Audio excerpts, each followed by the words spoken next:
Everyone and welcome to instant biology by doctor Neelabh. मैं फिर से आ गया हूं आपके बीच में एक बहुत इंपॉर्टेंट टॉपिक के बारे में आज आपसे बात करने। मैं आज आपसे बात करने वाला हूं डीएनएज फुटप्रिंटिंग एस्से के बारे में। अब देखिए, डीएनएज फुटप्रिंटिंग एस्से एग्जामिनेशन के पॉइंट ऑफ व्यू से काफी ज्यादा इंपॉर्टेंट है। टेक्निक्स के अंदर इसका काफी बड़ा एक रोल है और काफी ज्यादा पूछा जाता है एग्जामिनेशन में। इसीलिए आज हम इसके प्रिंसिपल के बारे में बात करेंगे, इसके मैकेनिज्म के बारे में बात करेंगे और क्या इससे फायदा होता है उसके बारे में बात करेंगे। तो बिना देर किए हुए शुरू करते हैं डीएनएज फुटप्रिंटिंग एस्से के बारे में। तो सबसे पहले तो किसी भी टेक्निक के बारे में अगर हम बात कर रहे हैं तो वी शुड बी नोइंग कि ये टेक्निक आखिर जरूरत क्यों पड़ी इस टेक्निक की। अब इतना कुछ ऑलरेडी है टेक्निक्स के मामले में, तो आखिर एक नई टेक्निक की जरूरत क्यों पड़ रही है। डीएनएज फुटप्रिंटिंग एस्से हमें आखिर क्या बताता है, तो इस चीज से शुरुआत करते हैं अपनी बात की। तो व्हाट इज द रिक्वायरमेंट। तो रिक्वायरमेंट क्या है, इससे पहले की जितनी भी टेक्निक्स थी बेसिकली। तो अच्छा, सबसे पहले तो एक बात ये डिस्कस कर लेते हैं कि डीएनएज फुटप्रिंटिंग एस्से हमें क्या बताता है। इसके बाद देखेंगे कि रिक्वायरमेंट क्या हुई इसकी। तो सबसे पहले देखिए, डीएनएज फुटप्रिंटिंग एस्से हमें ये बताता है कि एक गिवन डीएनए स्ट्रैंड के ऊपर अगर कोई प्रोटीन बाइंड कर रहा है तो वो कहां बाइंड कर रहा है, या दूसरे रेस्पेक्ट में बात करते हैं कि ये क्वालिटेटिव टेक्निक भी है और आपको ये भी बताती है कि वो जो प्रोटीन है वो कहां पे बाइंड कर रहा है। बाइंड कर रहा है या नहीं कर रहा है ये भी पता चल रहा है, और अगर बाइंड कर रहा है तो कहां बाइंड कर रहा है ये भी पता चलता है। फॉर इंस्टेंस, अगर मैं कह रहा हूं कि ये एक मेरा डीएनए का स्ट्रैंड है और ये डीएनए के स्ट्रैंड पे मेरा प्रोटीन जो है वो यहां बाइंड कर रहा है कि यहां बाइंड कर रहा है कि यहां बाइंड कर रहा है, ये मुझे पता चल जाएगा with the help of DNA's footprinting assay. तो basically it is telling me about the DNA और प्रोटीन के बीच में इंटरैक्शन के बारे में ये मुझे टेक्निक बताती है। Between the DNA protein interaction के बारे में मुझे ये टेक्निक बताती है। तो सिर्फ इंटरैक्शन के बारे में नहीं, किस जगह पे प्राइमरीली वो इंटरैक्शन हो रहा है उसके बारे में भी मुझे इस टेक्निक से पता चल जाता है। ठीक, अब बात करते हैं कि इसकी जरूरत क्यों पड़ी। अच्छा, इससे पहले की जो टेक्निक थी उस टेक्निक का नाम था जेल रिटार्डेशन एस्से। मैं ऑलरेडी उसके ऊपर वीडियो बना चुका हूं, तो आप मेरी टेक्निक्स वाली प्लेलिस्ट में जाइएगा और वहां पे आपको उसके ऊपर वीडियो मिल जाएगा। तो मैं बात कर रहा हूं जेल रिटार्डेशन एस्से के बारे में। जेल रिटार्डेशन एस्से इसके जस्ट पहले की टेक्निक थी, लेकिन इस टेक्निक का एक डिसएडवांटेज था। इस टेक्निक में आपको ये तो पता चल जा रहा था कि प्रोटीन और डीएनए के बीच में इंटरैक्शन हो रहा है या नहीं, लेकिन यह पता नहीं चल पाता था कि प्रोटीन अगर डीएनए के साथ इंटरैक्ट कर रहा है तो किस जगह इंटरैक्ट कर रहा है। यहां इंटरैक्ट कर रहा है, यहां कर रहा है, यहां कहां पे इंटरैक्ट कर रहा है। इस चीज के बारे में जो जेल रिटार्डेशन एस्से है उसमें हमें कुछ भी नहीं पता चल सकता था। इसीलिए इस टेक्निक का बेसिक जो जरूरत पड़ी वो इसीलिए इस टेक्निक की जरूरत पड़ी। तो रिक्वायरमेंट के बारे में मैंने आपसे बात कर ली कि ये टेक्निक करती क्या है। तो जैसे कि मैंने आपसे कहा कि जेल रिटार्डेशन एस्से का बड़ा ही एक लिमिटेड यूजेज था, क्योंकि ये हमको सिर्फ बताती थी कि बाइंडिंग प्रेजेंट है या नहीं है। तो कहने का मतलब है कि सिर्फ और सिर्फ ये एक टेक्निक जो थी ये क्वालिटेटिव टेक्निक थी, जहां पे हमें सिर्फ पता चल रहा था प्लस या माइनस। दैट मींस बाइंड कर भी रहा है या नहीं बाइंड कर रहा, बस इतना पता चल रहा था, इससे ज्यादा कुछ पता नहीं चल रहा था। किस केस में, जब हम जेल रिटार्डेशन एस्से के बारे में बात कर रहे थे तब। नेक्स्ट अगर मैं बात करता हूं तो अब no indication as to where the protein would bind, मैंने आपको समझा दिया। अब इसी प्रॉब्लम को, या यही जो शॉर्टकमिंग थी या यही जो डिसएडवांटेज थी, ये क्या हो गई। अब देखिए, किसी भी टेक्निक की डिसएडवांटेज की वजह से ही नई टेक्निक जो है वो मार्केट में आती है। तो अगर आपसे कोई कहे कि क्या डिसएडवांटेज रही होगी आपके जो जेल रिटार्डेशन एस्से है उसकी क्या डिसएडवांटेज रही होगी, तो आप क्लियरली बता सकते हैं कि वो ये नहीं बता सकती थी कि किस जगह पे प्रोटीन बाइंड कर रहा है। इसी डिसएडवांटेज को पूरा करने के लिए मार्केट में आई फुटप्रिंटिंग एस्से या डीएनएज फुटप्रिंटिंग एस्से। तो पहली स्लाइड हम लोगों की क्लियर हो गई। नेक्स्ट स्लाइड के ऊपर बातचीत करते हैं और आगे बढ़ते हैं। देखिए, मेजरली दो तरीके के फुटप्रिंटिंग एस्से मौजूद है। कौन कौन से टाइप के। सबसे पहले टाइप के बारे में बात करें तो प्रोटेक्शन फुटप्रिंटिंग एस्से है। प्रोटेक्शन फुटप्रिंटिंग एस्से, ठीक। अच्छा, प्रोटेक्शन फुटप्रिंटिंग एस्से किस काम के लिए इस्तेमाल होता है, क्या जरूरत है। तो identifying the sites of protection from cleavage of phosphodiester bond. एक चीज समझना है यहां पे, जो प्रोटेक्शन फुटप्रिंटिंग एस्से का कॉन्सेप्ट क्या है। कॉन्सेप्ट ये है कि it identifies the site of protection from cleavage. अब देखिए, अगर हम मान लीजिए एक ऐसा एंजाइम ले रहे हैं जो डीएनए को क्लीव कर सके, जैसे कि एग्जांपल है डीएनएज 1। अब ये एंजाइम जो है वो डीएनए को काटेगा, लेकिन अगर मान लीजिए डीएनए पे कहीं पे प्रोटीन बाइंडेड है, सपोज करिए कि ये डीएनए का स्ट्रैंड है। अब जो भी हमारा एंजाइम है डीएनएज 1 फॉर इंस्टेंस, वो कहीं पर भी कट कर सकता है, बट उस जगह पे नहीं कट कर पाएगा जहां पे प्रोटीन बाइंडेड है। जैसे कि सपोज यहां पे मेरी घड़ी है, ये प्रोटीन मान लीजिए, बाकी सब जगह पे वो कट कर सकता है, लेकिन जैसे ही प्रोटीन बाइंडेड वाली जगह पे आएगा तो उस जगह को नहीं काट सकता। क्यों नहीं काट सकता? क्योंकि वो एंजाइम डीएनएज है, प्रोटीएज नहीं है। तो डीएनए को नहीं कट, प्रोटीन को नहीं कट कर सकता, इसलिए यहां पे कट करके फिर वो आगे कट करने लगेगा, इस जगह को नहीं काट पाएगा। तो हमें पता चल जाएगा कि यस, प्रोटेक्शन हुआ है क्लीवेज से, या जो स्ट्रैंड के टूटने से प्रोटेक्शन हुआ है, स्ट्रैंड अब कट नहीं रहा है, इस पर्टिकुलर जगह पे स्ट्रैंड कटा नहीं, तो हमको पता चल गया कि हो ना हो जो मेरा प्रोटीन है वो इसी जगह पे बाइंडेड रहा होगा। तो एक तो ये फिनोमेना है प्रोटेक्शन फुटप्रिंटिंग एसे। दूसरा फिनोमेना है इंटरफेरेंस फुटप्रिंटिंग एसे। अब इंटरफेरेंस फुटप्रिंटिंग एसे का क्या कॉन्सेप्ट है, जरा समझते चलते हैं। तो identifies DNA sites essential to the interaction by the fact that their modification inhibits protein binding। अब एक चीज समझने की कोशिश करिए, जैसे कि घड़ी तो आदमी यहीं पे बांधेगा, यहां तो बांधेगा नहीं। तो अब अगर हम जो साइट्स एसेंशियल है प्रोटीन की बाइंडिंग के लिए, अगर हम उन साइट्स को मॉडिफाई कर दें, भाई हमको पता है डीएनए पे प्रोटीन कहां पे बाइंड कर सकता है, अगर करेगा तो कहां पे बाइंड करेगा, ये बात हमको पता है। अगर मान लीजिए कि मैं उन साइट्स को मॉडिफाई कर दूं, तो जाहिर सी बात है कि प्रोटीन अगर बाइंड करने वाला होगा तो नहीं कर पाएगा। ठीक, अगर सपोज कर लीजिए कि मैं यहां पे कुछ और चीज लगा लूं यहां पे, ठीक है, मान लीजिए कि मैंने यहां पे फुल यहां तक के ग्लव्स पहन लिए, तो मैं घड़ी नहीं लगा पाऊंगा इस जगह पे। तो बात वही हो गई कि इस एरिया को मैंने अगर मॉडिफाई कर दिया है तो फिर प्रोटीन यहां पे बाइंड नहीं कर पाएगा। तो इसी चीज को बताया जा रहा है, identifies DNA sites essential to the interaction by the fact that their modification inhibits protein binding। तो अगर आपने essential sites को जहां पे प्रोटीन बाइंड कर सकता है, उन साइट्स को अगर मॉडिफाई कर दिया तो प्रोटीन वहां पे बाइंड नहीं कर पाएगा। आप नॉर्मल कंडीशन से इस कंडीशन को कंपेयर कर लेंगे तो आपको पता चल जाएगा कि यस, हमारा protein whether protein was binding और नॉट। अभी इसके बारे में और डिटेल में हम बात करेंगे। अभी तो हमने खैर दोनों टाइप के बारे में बस आपके साथ डिस्कस किया है, अभी डिटेल में इसके साथ फिगर वगैरह सारी चीजें समझ में आएंगी, बस लास्ट तक बने रहिएगा। तो ये दोनों टाइप हमें समझ में आ गए। नेक्स्ट ऊपर चलते हैं। सबसे पहले प्रोटेक्शन फुटप्रिंटिंग एसे के बारे में हम बात कर रहे हैं, जो भी हमने यहां पे देखा था उसी के बारे में सबसे पहले बात करते हैं। कौन सा है? Nucleus protection footprinting assay. क्या बात कर रहे हैं जी? Nucleus protection footprinting assay. तो this method was used to study DNA protein interaction. क्या मतलब है सर? तो यहां पे हम पहले ही जान चुके हैं कि जो फुटप्रिंटिंग एसेज होते हैं उनका काम एक ही है ना।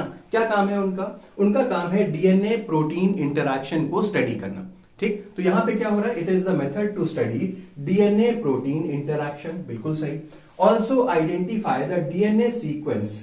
क्या पता करना? वो डीएनए सीक्वेंस का पता करना to which the protein binds. अब जैसा कि मैंने आपको डायग्राम पे दिखाया था कि ये डीएनए सीक्वेंस है। अब इस डीएनए सीक्वेंस में मेरा प्रोटीन कहां बाइंड कर रहा है? सपोज करिए यहां बाइंड कर रहा है, तो मुझे उस जगह को आइडेंटिफाई करना है कि मेरा प्रोटीन का सीक्वेंस कहां बाइंड कर रहा है। तो वो भी इस मेथड से हो सकता है। ठीक है, तो पहली चीज ये क्या काम करता है? डीएनए प्रोटीन के इंटरैक्शन को डिटरमाइन करता है। दूसरी चीज वो सीक्वेंस आइडेंटिफाई करता है जहां पे प्रोटीन का इंटरैक्शन हो रहा होता है। Next, enzyme. यहां पे ये जो टेक्निक है, इस टेक्निक पे एक बड़ा इंपॉर्टेंट एंजाइम यूज होता है जो एग्जामिनेशन में पूछा भी जाता है। मैंने अभी इसका जिक्र भी किया था। इसका नाम होता है डीएनएज 1। आपको पता ही है, नाम से समझ में आ रहा होगा डीएनएज क्या है। एक तरीके का न्यूक्लियस है जो कि डीएनए को कट करेगा, तोड़ेगा। ठीक, तो एंजाइम यूज्ड इज डीएनएज 1। और ये डीएनएज 1 क्या है? एक तरीके का भाई एंडोन्यूक्लियस होता है। It is a type of endonuclease. Endonuclease का मतलब क्या होता है आप जानते होंगे। एंडो का मतलब होता है बीच से कट करने वाला। अगर सपोज करिए कि ये एक सीक्वेंस है, तो इस सीक्वेंस में कहीं पर भी बीच से कट करेगा, टर्मिनल पे कट नहीं करेगा। तो ये होता है आपका एंडोन्यूक्लियस। तो डीएनएज 1 एक एंडोन्यूक्लियस है और इसकी स्पेसिफिसिटी बिल्कुल नहीं होती। Very low sequence specificity. Low sequence specificity से मतलब क्या हो गया? ये किसी एक पर्टिकुलर सीक्वेंस को नहीं कट करता। जहां पर भी डीएनए दिखेगा वहां काट देगा। बात समझ में आ गई कि नहीं आ गई? तो it does not have a particular sequence specificity. जैसे कि अगर मैं सभी लोगों से बात करूं कि मेरा एक स्पेसिफिक जोनार नहीं है कि मैं अपने दोस्तों से ही केवल बात कर रहा हूं, ऐसा नहीं है। मैं सभी लोगों से एकदम बराबर तरीके से बात कर रहा हूं, तो इसका मतलब क्या हो गया, मेरी स्पेसिफिसिटी बिल्कुल नहीं है। I am not very specific to a particular group of people. तो मैं किसी से भी बात कर सकता हूं, किसी से भी बात कर रहा हूं। तो वही हाल है डीएनएज 1 का, ये किसी भी जगह पे कट कर सकता है, किसी भी सीक्वेंस को कट कर सकता है। It does not have any specificity. Manganese salt की यहां पे जरूरत पड़ती है। आपको पता है ना कि बहुत सारे ऐसे एंजाइम्स होते हैं जिनको कोफैक्टर्स की जरूरत पड़ती है, तो यहां पे मैंगनीज सॉल्ट की जरूरत पड़ती है। अब देखिए ये डबल स्टैंडर्ड जो कट्स हैं, इसको डबल स्टैंडर्ड कट्स प्रोड्यूस कर सकता है और ब्लंट एंडेड डीएनए फ्रैगमेंट यहां पे बनता है। ठीक है, तो डबल स्टैंडर्ड कट्स प्रोड्यूस करता है, ब्लंट एंडेड डीएनए फ्रैगमेंट यहां पे प्रोड्यूस होता है। आपको पता है ब्लंट एंड क्या होता है? ब्लंट एंड जहां पे मतलब कोई भी ओवरहैंग्स ना क्रिएट हो, दोनों स्ट्रैंड्स जो है वो बराबर बराबर रहे, कोई भी ओवरहैंग ना क्रिएट हो, इस तरीके की चीज डीएनएज 1 के साथ प्रोड्यूस हो जाती है। तो ये कहानी समझ में आ गई होगी, क्या क्या यहाँ पे क्या क्या मैंने बताया आपको कि ये जो टेक्निक है इससे प्रोटीन डीएनए के इंटरेक्शन के बारे में पता चलता है। दूसरी चीज वो डीएनए सीक्वेंस पता चलता है, कहां पे प्रोटीन बाइंड करेगा। तीसरी चीज यहाँ पे जो एंजाइम इस्तेमाल हो रहा है वो डीएनएज 1 इस्तेमाल हो रहा है। डीएनएज 1 लो स्पेसिफिसिटी रखता है, मैंगनीज सॉल्ट की जरूरत पड़ती है और डबल स्टैंडर्ड कट क्रिएट कर सकता है जिससे ब्लंट एंडेड डीएनए बन जाता है। ठीक है, यहां तक की बात समझ में आ गई। अब नेक्स्ट हम लोग थोड़ा सा आगे बढ़ते हैं नेक्स्ट स्लाइड की तरफ, चलिए देखते हैं। अब conditions of treatment with enzyme क्या क्या है, मतलब जब आप एंजाइम से ट्रीटमेंट कर रहे हो, कौन से एंजाइम से? वही डीएनएज 1 एंजाइम से अगर मैं ट्रीटमेंट कर रहा हूं तो मुझे किन किन चीजों का ख्याल रखना पड़ेगा। देखिए, मुझे टेम्परेचर काफी लो रखना है और काफी कम एंजाइम का इस्तेमाल करना है। ऐसा क्यों करना चाहते हैं? ऐसा इसीलिए करना चाहते हैं क्योंकि हम पर स्ट्रैंड सिंगल कट लेना चाह रहे हैं। ऐसा नहीं है कि हम एक ही स्ट्रैंड, भाई बहुत सारे डीएनए के स्ट्रैंड्स होंगे ना, सपोज ये डीएनए का स्ट्रैंड है, ये दूसरा डीएनए का स्ट्रैंड है, ये नेक्स्ट डीएनए का स्ट्रैंड है, ये नेक्स्ट डीएनए का स्ट्रैंड है। अब मैं इन सभी स्ट्रैंड पे सिर्फ एक जगह पे कट करना चाहता हूं। ऐसा नहीं करना चाहता कि एक ही डीएनए स्ट्रैंड मल्टीपल जगह से कट हो जाए। I do not want that. इसीलिए हम यहाँ पे बहुत ही कम एंजाइम का इस्तेमाल कर रहे हैं और बहुत लो टेम्परेचर का इस्तेमाल कर रहे हैं। ठीक, तो ये चीज आपको पता होनी चाहिए। नेक्स्ट आए कि अ कंटिन्यूअस लैडर इज क्रिएटेड। अब इसकी वजह से क्या हो जाएगा, एक कंटिन्यूअस लैडर क्रिएट हो जाएगा। इसको समझते हुए चलते हैं। अब देखिए इससे क्या हो जाएगा, a continuous ladder is created containing all possible sizes when resolved on a denaturing gel. अब समझने की कोशिश करिए। सबसे पहले तो ये डीनेचरिंग जेल के बारे में पता होना चाहिए।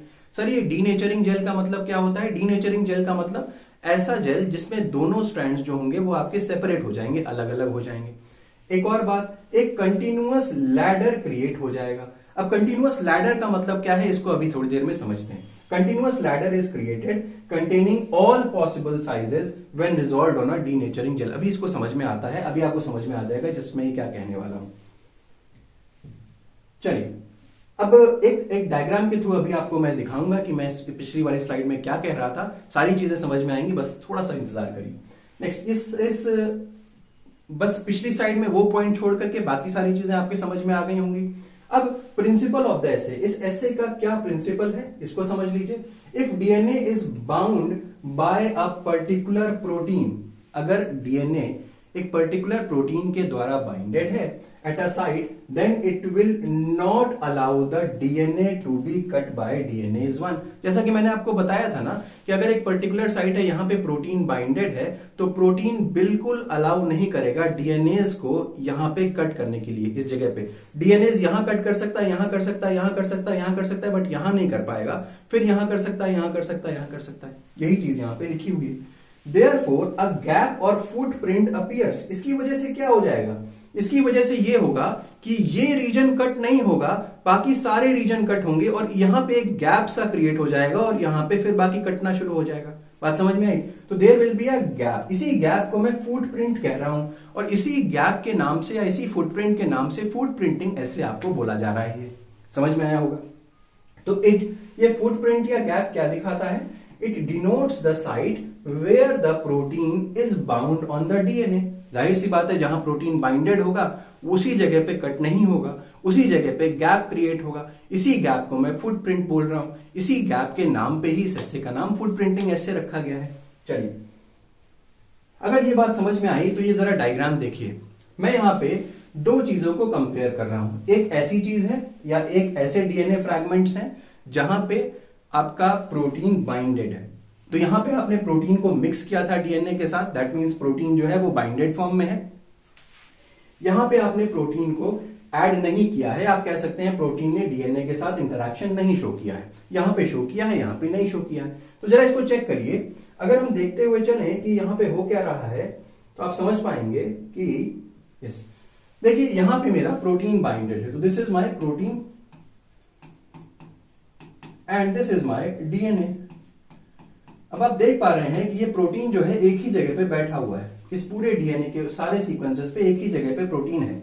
अब अगर आप डीएनएज 1 से क्लीव कर रहे हैं, देखिए ये सिंबल किसका है, ये डीएनएज 1 का है।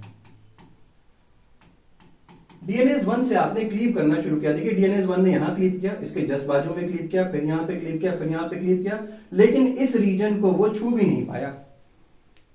ठीक है, जैसे कि बॉर्डर फिल्म आपको याद होगी ना, उस बॉर्डर फिल्म में सुनील शेट्टी उसमें एक्टिंग कर रहे हैं और वहां पे एक तनोट माता का मंदिर है, उसको वो छू भी नहीं पाते। जो पाकिस्तान के रॉकेट्स होते हैं वो छू भी नहीं पाते। तो वैसे ही कुछ ऐसा है यहाँ पे, डीएनएज 1 जो है वो इस प्रोटीन को छू भी नहीं पाता और सीधे अलग जाकर के दूसरी जगह जाकर के क्लीव करने लग जाता है। तो ये पूरा का पूरा एरिया जो है वो खाली रह जाता है। यही तो मेरा फुटप्रिंट है, यही तो मेरा गैप है। तो अगर हम इसको जेल पे चले आएंगे या जेल पे रन करेंगे तो क्या होगा, मुझे अलग अलग बैंड्स दिखेंगे। ये बैंड दिखेगा, ये बैंड दिखेगा, ये बैंड दिखेगा, ये बैंड दिखेगा। बट आप जरा देखिए क्यों, अब आप देख पा रहे होंगे कि ये कंटिन्यूअस लैडर टाइप का हमें मिलता जा रहा है। लैडर का मतलब क्या हो गया, आप देखेंगे, आपको पता है कि जब आप जेल रन करते हो तो जेल रन करते समय आपको जो छोटे जो फ्रैगमेंट्स होते हैं वो नीचे तक माइग्रेट करके जाते हैं और जो बड़े फ्रैगमेंट्स होते हैं वो ऊपर तक ही माइग्रेट करते हैं।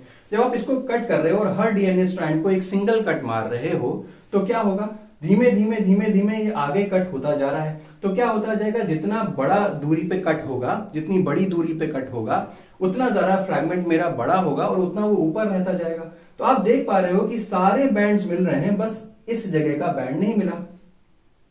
बट अगर मैं इसके बारे में बात करूं तो यहां पे मेरा प्रोटीन बाइंडेड नहीं है, यहां पे प्रोटीन बाइंडेड नहीं है। तो जब प्रोटीन बाइंडेड नहीं है तो आप देख पा रहे हो कि डीएनएज 1 कंटिन्यूअस कट करता हुआ चला जाएगा और इस रीजन पे भी कट करेगा। यानी कि इसका डायग्राम अगर हम देखें तो यहां पे मुझे ये वाले बैंड्स नजर आ रहे हैं। मैंने इसको बस अलग कलर से किया, ऐसे अलग कलर के बैंड नहीं मिल जाएंगे आपको, बस मैंने दिखाया है अलग कलर करके ताकि ये समझ में आ पाए कि डीएनएज 1 क्योंकि यहाँ पे प्रोटीन बाइंडेड नहीं है इसलिए उस रीजन पर भी कट कर पाएगा या उस फुटप्रिंट पे भी कट कर पाएगा जो यहाँ पे मौजूद था, यहाँ पे मौजूद नहीं है। तो ये रीजन हमें ये पक्का बता रहा है कि हमारा जो प्रोटीन है वो लगभग किस बेस पेयर के उस पे बाइंड कर रहा है। क्यों, क्योंकि ये अगर हम लोग यहाँ पे लैडर रन कर रहे हैं तो हमें पता चल जाएगा कितने बेस पेयर के रीजन पे क्या मॉलिक्यूलर वेट के आसपास ये बाइंड कर रहा होगा। अगर पता चल गया तो ये तो पता चल ही गया ना कि प्रोटीन बाइंड कर रहा है, ये तो पता था। और उसके बाद क्या पता चल गया कि किस रीजन पे बाइंड कर रहा है, ये भी बात क्लियर हो गई। तो ये हो गया मेरा पूरा का पूरा डायग्राम। ये तो मैंने बनाया था। अब जो बुक का डायग्राम है वो भी देख लीजिए।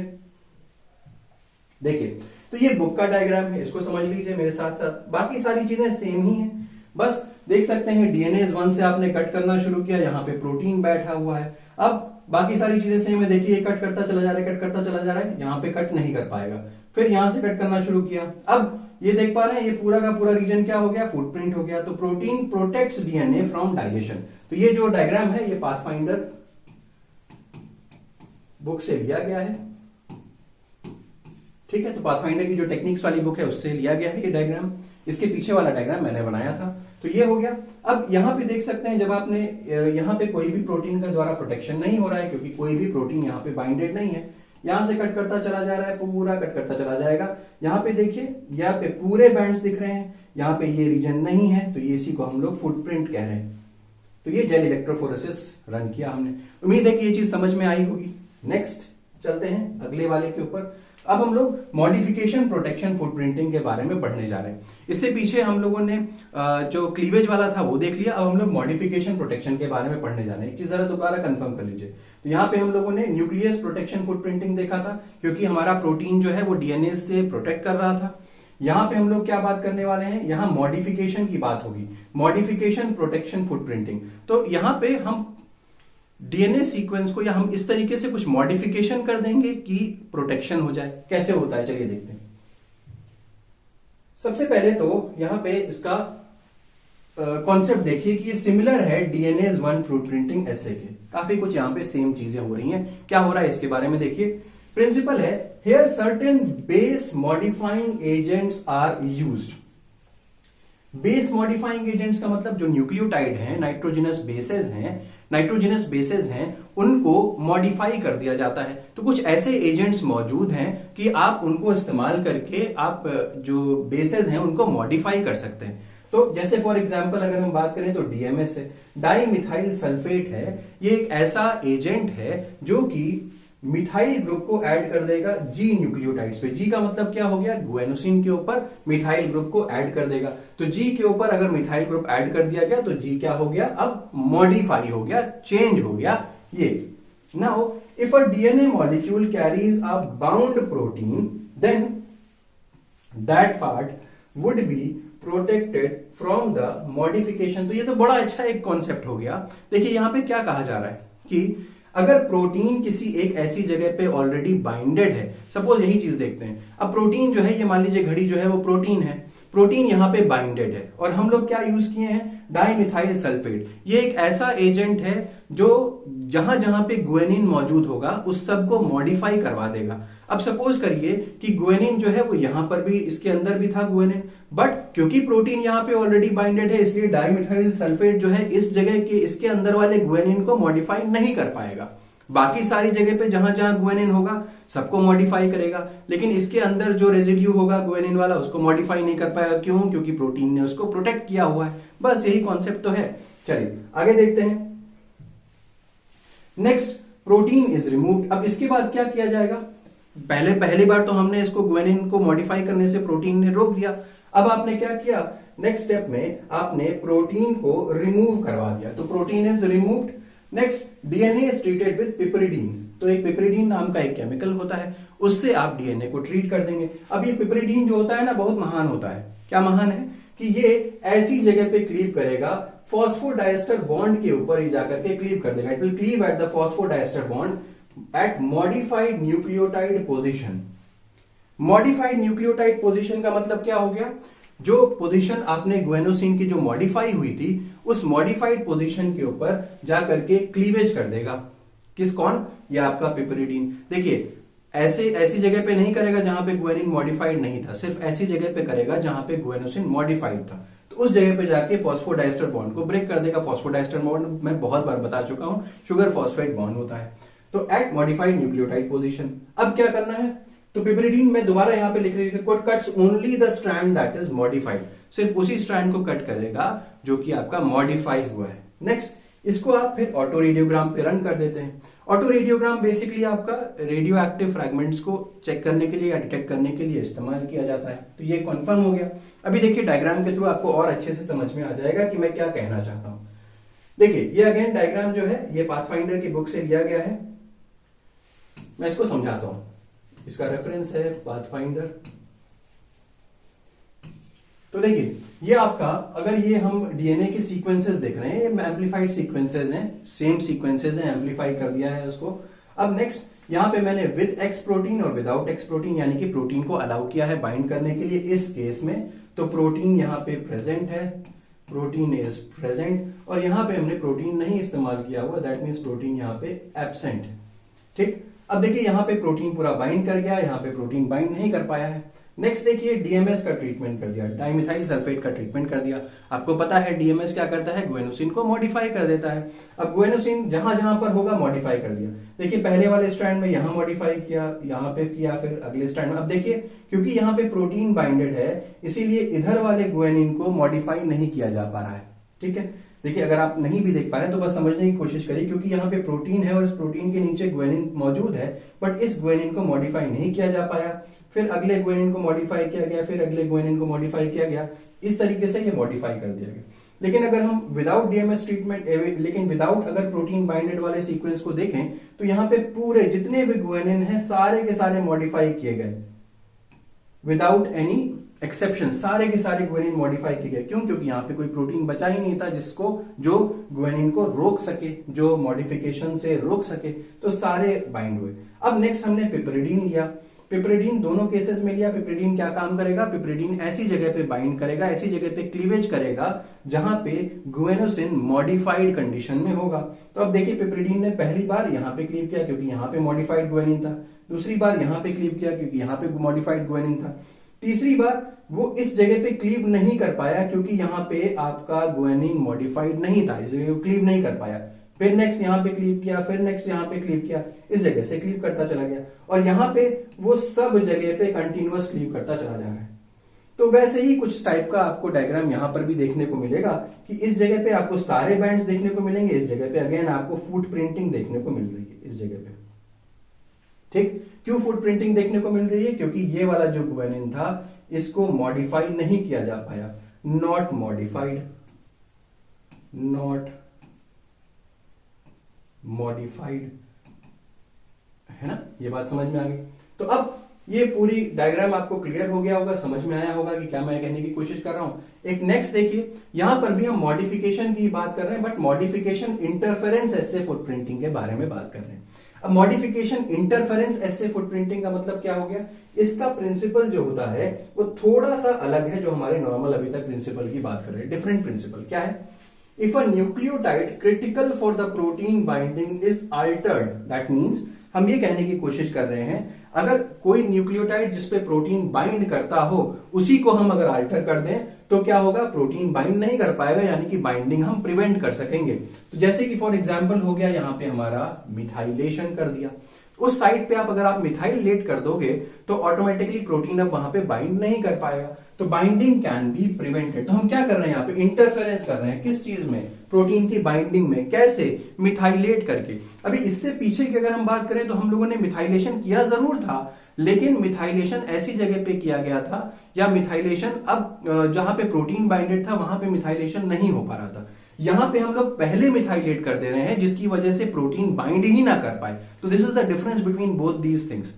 तो वहां पे हमने प्रोटीन बाइंड करने के बाद मिथाइलेट किया था और यहां पे हम पहले ही मिथाइलेट कर दे रहे हैं ताकि प्रोटीन ही ना बाइंड कर पाए।